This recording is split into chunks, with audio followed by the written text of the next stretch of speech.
Maybe movies. Yes. What book are you reading? The book of the movie. Movie? Movies. I thought he was going to say the Book of the Dead for a minute, but The colour looks appropriate as well. It is. It does work. is it bound in human flesh? I'll never tell. Hello. Hello.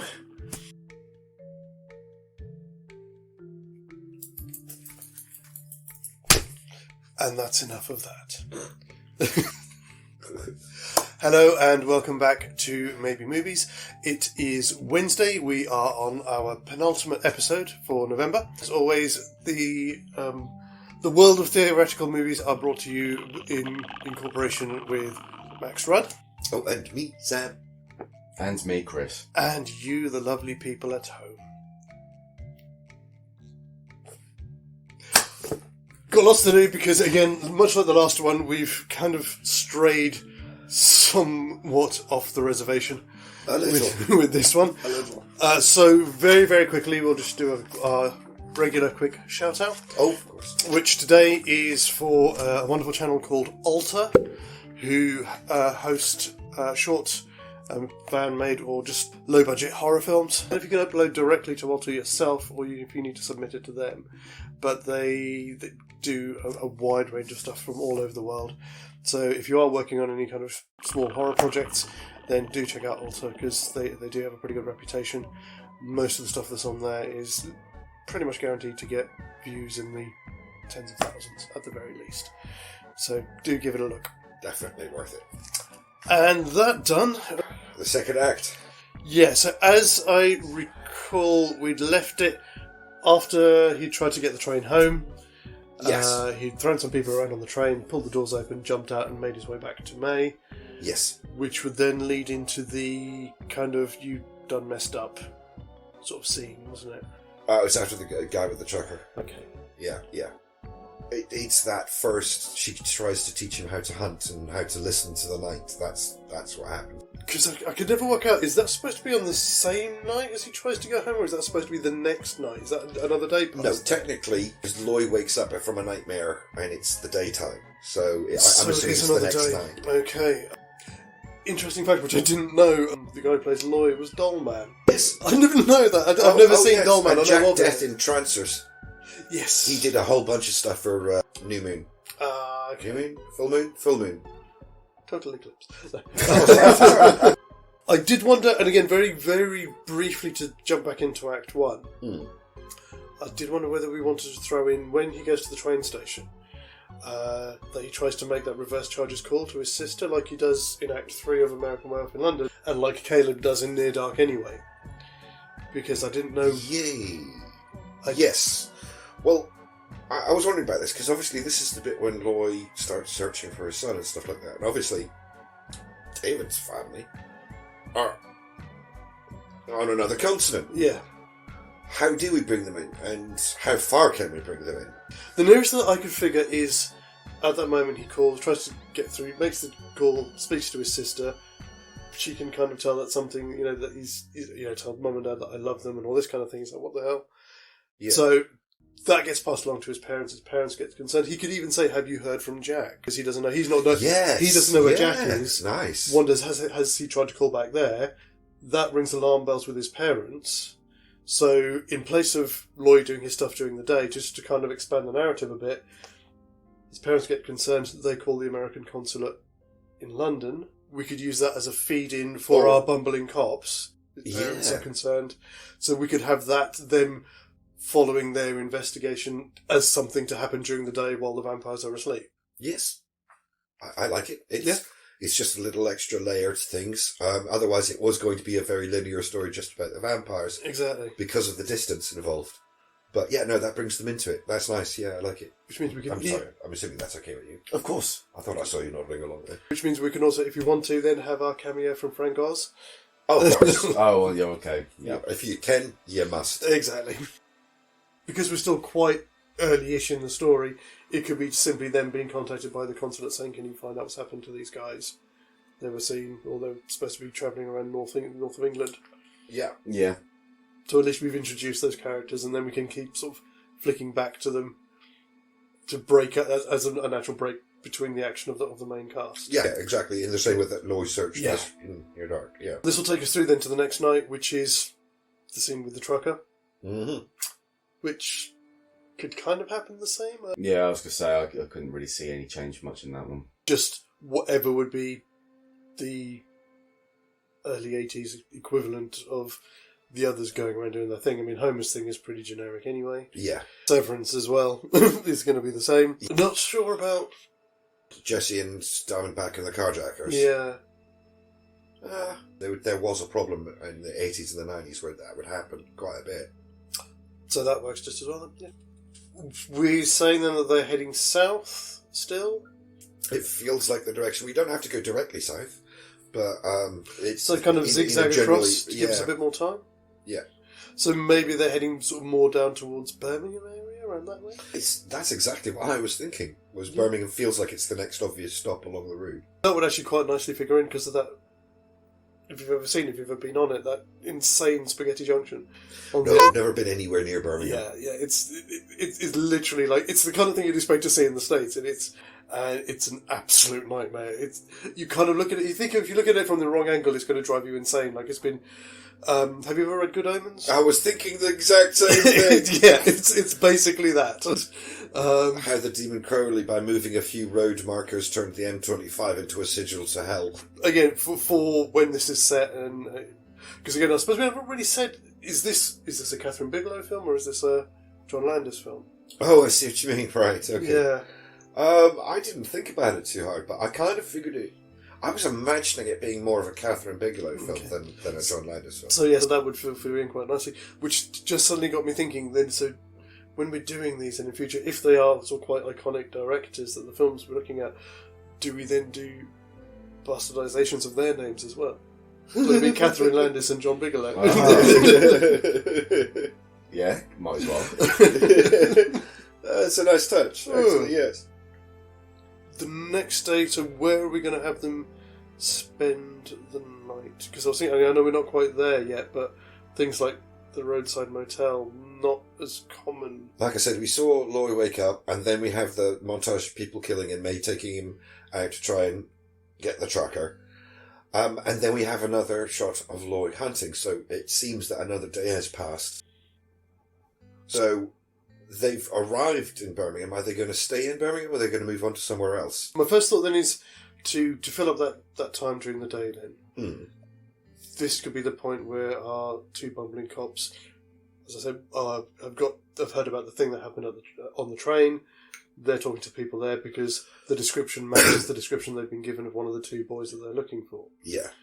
That would then take them to the train station where... The cop that he took to. Yeah. Or the security guard, whatever. Yeah, and either the security guard or also the clerk on the desk. Yeah. Says that he was trying to get back to somewhere called East Proctor. Right. I'm guessing in the same way that he would ask for the train there and then go, oh no, there's no train station there, and then look for the nearest place to it. So it's a question of whether we want our clerk to remember that small detail. Actually, he probably wouldn't. He's going to be a busy chap, isn't he? But he'll tell the closest they could get up to where he was trying to get back to. Yeah. He was trying to get to Yorkshire. Yeah. So at the moment, our cops are heading in the wrong direction. At least they're working the case backwards, if you like. They're trying to follow it all the way around to bring them back down again. So I might be getting ahead of myself, but are you thinking they're going to find Jack's body? I don't know. Or are you keeping them as thoroughly incompetent as they are? I think it's a possibility. It depends on, I suppose it depends on how well they hid the bodies when they were there. But we also have to allow for the fact that they did kill a few people in that area. Yes. So there will be something there that's out of the ordinary. But I don't know. I mean, it would make sense for them to find, or for Jack's body to have been found, because then that raises the stakes for them, and also means, because being bumbling cops, their first thought will be, well, did his friend kill him? Well, exactly. This is it raises the relative threat level to their investigation, doesn't it? Yeah. Yeah. I don't know. I was. No. I think it's a good idea. If you guys, I was wondering if that's what's going to happen. Yeah. I like the idea, because we can't have the family literally chasing them through the country. No. We've got to find some way to escalate this. Yeah. And it feels like a good way to do it. Yeah. what you were saying last week about Homer keeping that reveal about having killed Jack, do we want to keep that as part of our sort of cliffhanger for the end of Act 2? I feel like it's the appropriate place to put it. David I don't think is as naive as Caleb is. I think he will have started to suspect, if not already soon. He's had no word from Jack. Also, we need something to inspire the split from the group. Because obviously, David's family isn't going to turn up. No. And complicate things. Okay, what about... you know what, I've been an absolute utter moron. You remember how you were talking about whether or not we would be using Dr. Hirsh? Mm-hmm. I suddenly realised where we can use him. Someone needs to give a transfusion. Yeah, I did, because I thought we could have used him as, again, the equivalent of there. But the question is, how do we get him involved? Yes. That's the real problem. It's going to be difficult. It's not going to be easy. Sorry, but I'm getting ahead of things. So we're up to the point where they're going to take him to the bar. That's this night, isn't it? Or to the Roadhouse. In the film, they take him to the Roadhouse. I wondered whether we could possibly go a little bit Clockwork Orange on this. And they just go and do a home invasion. It's funny you said that. I always imagined, like you said about Clockwork Orange, I always imagined that bit with the homeless guy under the bridge.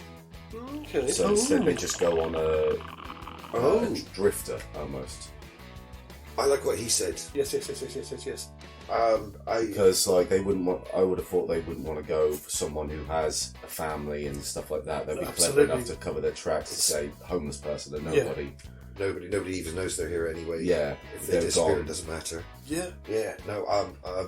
Oh yes. Yeah, gold star. Is it in London as well? Oh, thank you. Gold star that man. Yeah, that's also a few things. I don't get one for my phone call. It was a good one. It was quite good. Come close. Okay. So have you put your 3 on there then? No, I haven't. No. Cool. It's doing good. Okay.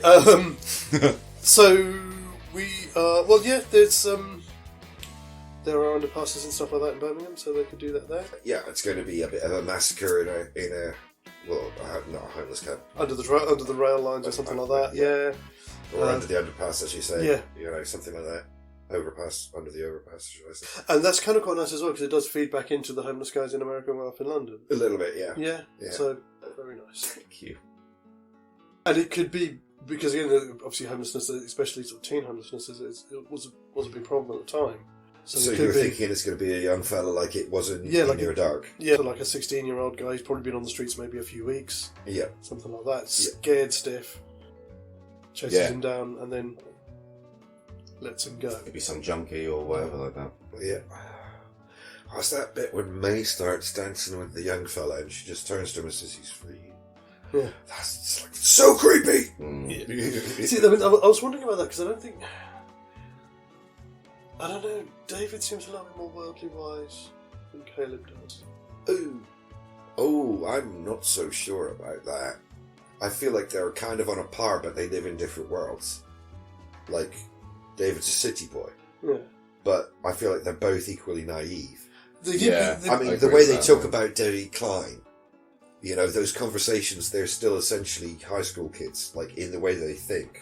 It's just, it was that kind of made me think that. Is that he David seems to be able to separate being loved up with basically lust a lot better than Caleb appears to. Oh, I see what you're saying. Yeah, because he kind of recognises that. Yeah, David. I'll give you that easily. Yeah. I don't think he would allow himself to be led by May as much, especially as we go further and further into the plots. No, I just meant that it's that particular moment when she does that. Of course, yeah. It's just goddamn creepy. Yeah. And the fact is that she's not that cruel. But she's willing to say right in front of this boy, yeah, he's for you. So he's going to chase him and let him go? Mm-hmm. You're going to say that? Yes. Presumably straight towards the nearest police station, because they need to go now. Oh, yes, of course. Yeah. So not just running off into the night, because otherwise they might just chase him down. Mm-hmm. He needs, there's probably a conveniently nearby police station or something like that. They then grab hold of him. You've done messed up this time, properly messed up. Get in the back. But again, this is the other thing. Again, roadside motels are not like a huge thing in the UK. Can it not just be a hotel? They're not an unhuge thing. They do exist. Do you remember Crossroads? Of course, I remember it very well. Britney Spears movie. No. No, The, sitcom. I was getting soap opera. soap opera. There used to be a soap opera in the 80s into the early 90s My mum used to about watch a it. motel called Crossroads. Oh. So it's enough of a thing in the UK that they had a TV programme about it. I know what you're saying, though, because motels aren't overly... Yeah, roadside motels like that you just pick up on, that you just spike on the highway seem to be more of Could an just American thing. not be a shady hotel, though. Well, I mean, somewhere like that. I mean, and there are sort of places like there's one. I know there's one in Norwich. I can't remember the name of it, which is kind of used for people who are like sort of Affairs. well, either that or people who are intentionally homeless or unintentionally homeless. The council will house them in a motel. So there are sort of low rent motels around. Tend to That be less kind of of them thing out of doesn't. town. Yeah. Okay. But motorway services? Yeah, I was going to say maybe it's a Premier Inn. Exactly, motorway services. Yeah. Yeah, it's the way to go with it. And they'll be now heading near to Heading London. south, definitely Yes. heading south. Yeah, because Birmingham's over to the west, so they need to head south and east. Yeah. That's their angle to get away. Milton Keynes isn't too far before they have to Yeah, follow this sure. all night. Yeah. Keynes around to 1981? 1980? I think it was incorporated in the 60s. I'm not entirely sure, but yeah. Right, okay. Anywho, so we've got them somewhere to hide. Now we come with the thing and the police. Because obviously they don't want to be Because- armed. Yes, they can knock and say, "Come out, or we'll knock again." With their truncheon. To somewhat paraphrase Robin Williams. So this is the point where we can bring our bumbling cops in. They would have heard about what happened, are we saying? Or are they still fanning around up in Yorkshire? This is always meant to be a direct consequence of the bloke getting away. Yeah, but I'm saying our cops who are investigating, would they be apprised of what the current events, or are they still... I imagine they'd hear about it. Okay. Yes, of course, because he would identify, okay, these guys are working the case, so they've had to hoss it back down. Yeah. Which is, again, allows us to cheek it to later in the day, because they're saying, right, nobody does anything till we get there. Okay, so they've got an APB out on David, and somebody's gone, this is the person matching Yes. David's description. Right, okay, yeah. And so they've informed the cops who are in East Proctor, possibly, again, as we said, by this point they've So discovered they're Jack's claiming body. jurisdiction. Yes. Uh-huh. So it just gives those few extra hours for our crew to be at least put at ease that they can sleep peacefully. Which is why then the cops get the drop on them. Yeah. Are we then imagining it's going to be like a chalet, like they've got there? Well, I was going to say, we don't tend to do chalet motels, do we? That's one thing we don't do. That's an American thing. Yeah. So it feels like it's going to be in the actual hotel. This is getting very messy. We might actually have a break point here coming We up. might, because it's, how do they... Alright, so cops are banging on the door in the middle of the day. Severin manages to pull his lazy ass out of bed and look through the keyhole and says, "Cops! There's cops!" What happened to me? Because on one hand, we don't have the gunfight. Or do we? Well, they know that they're violent. You know, I'd say so, yeah. I don't know if they would be... okay, so maybe we do get the gunfight. Yeah. I can't see why that wouldn't make, Yeah, they know that they're violent and they know that they have killed a lot of people. So, as a precaution, yeah. I mean, they may only be there on standby. Have they already been heard of on the news? Imagine by this point it is becoming known that they are... Like the murderers, like of all the homeless people and stuff like that, Yeah. that'd probably be on the news. Oh, absolutely. Yeah. But not necessarily what the police are doing at that very second. Yeah. Or the police finding a pattern in all these murders or whatever. Exactly. But they've obviously found 4 or 5 horribly mutilated bodies. And again, it's up to them, it's up to the police whether or not they've revealed anything that's happened with... And up they in East weren't even able Proctor. to set it on fire because it was an underpass. Yeah. So the evidence is there for them. It's actually a really stupid move for them. Which also gives us our introduction for Dr. Hirsh. Again, we might have to change what he does as a medical professional, but we've got all of these bodies of homely people that have been drained of blood. So if we then change Dr. Hirsh from being a surgeon or being a hospital doctor to being a haematologist or something, Yeah. so at least, well, we need to discuss and consult an expert on this. That at least brings him into the mix. Yeah, I think it kind of works. I mean, we're kind of stretching, but fuck it. We're again, as we said, vampires in it. We get our shootout then. And so presumably David saves the day. The motel, I suppose, is on ground level, so we can... I'm assuming they've got a ground floor Yeah. room. I'm also assuming that David is literally going to climb out the window with a blanket over his head and run Yeah. for the van. Yes. Yeah, nice. They all be running with the blank. I'm in wondering. in the film, he drove the van into the chalet. Yeah.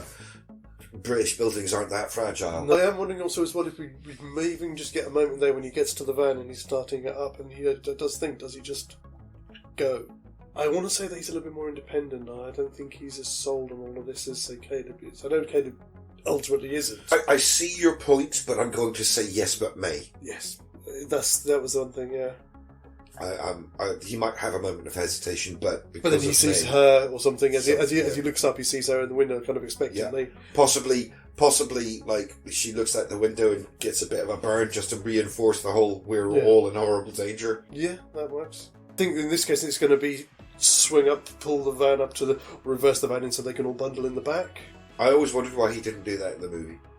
For effects. Yeah, I know. Because it was a great shot. But in terms of characterization, he could have just reversed the van up to the front of the door and they could have all just slumped in the back. So, this is going to again kind of rapidly bring us up to the end of our Act 2. That's the end, pretty much the end of Act 2, yeah. We want to end it there then, yeah?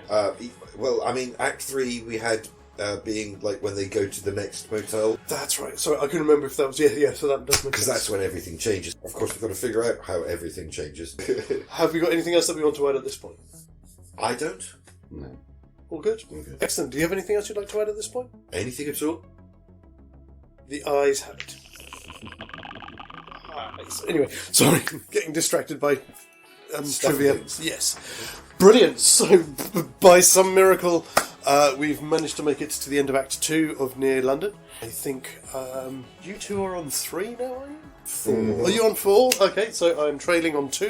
God damn it. Never mind. There's still time. You get close a couple of times, but not quite yet. Yeah, okay. Please do come back and join us on Friday for our final episode for the month, Act 3 of Near London, and at the end of it, our quick sum up and also finding out which will be our maybe movie for the month. Until then, take care. As always, guys, TTFN. Bye-bye for now. Ba ba ba ba ba ba ba ba ba ba ba ba ba ba ba.